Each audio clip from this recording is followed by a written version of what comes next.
White হাউসে সাংবাদিকদের সামনে জেলেনস্কির সঙ্গে ট্রাম্পের বাকবিতণ্ডায় জড়ানোর বিষয়টি সুকৌশলে সাজানো অর্থাৎ পূর্ব পরিকল্পিত ছিল বলে দাবি করেছেন সাবেক মার্কিন গোয়েন্দা কর্মকর্তা স্কট রিটার।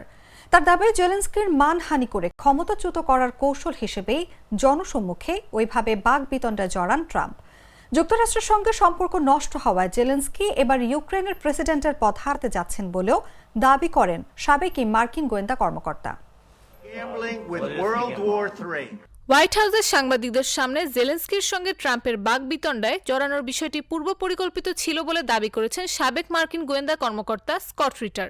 তার দাবি, জেলেনস্কির মানহানি করে ক্ষমতাচ্যুত করার কৌশল হিসেবেই জনসম্মুখে বাকবিতণ্ডায় জড়ান ট্রাম্প। একই সঙ্গে বৈঠকে ট্রাম্পের সঙ্গে তর্ক করে ইউক্রেনের প্রেসিডেন্ট নিজের পায়ে কুড়াল মেরেছেন বলেও মন্তব্য করেন তিনি। স্কট দাবি করেন, যুক্তরাষ্ট্রের সঙ্গে সম্পর্ক নষ্ট হওয়ায় জেলেনস্কি এবার ইউক্রেনের প্রেসিডেন্টের পদ হারাতে যাচ্ছেন। সাবেক এই মার্কিন গোয়েন্দার দাবি, শুক্রবার ওভাল অফিসে বৈঠকটি ছিল জেলেনস্কিকে অসম্মানিত করা ও নির্বাচন ছাড়া ক্ষমতায় থাকায় অসঙ্গতিগুলো মুখোমুখি দাঁড় করানোর প্রস্তুতি। রিটারের মতে, যুক্তরাষ্ট্র রাশিয়ার শান্তি চুক্তি অর্জনের সবচেয়ে বড় বাধা জেলেনস্কি। তাকে অপসারণ করতে হতো এবং সেই কৌশলের অংশ হিসেবেই এটি করা হয়েছে।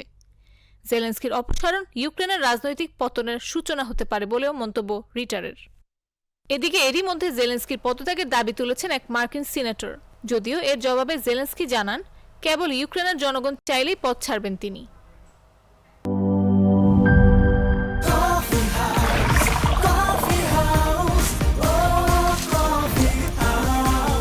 কফি হাউস, প্রতি চুমুকে আড্ডা জমে।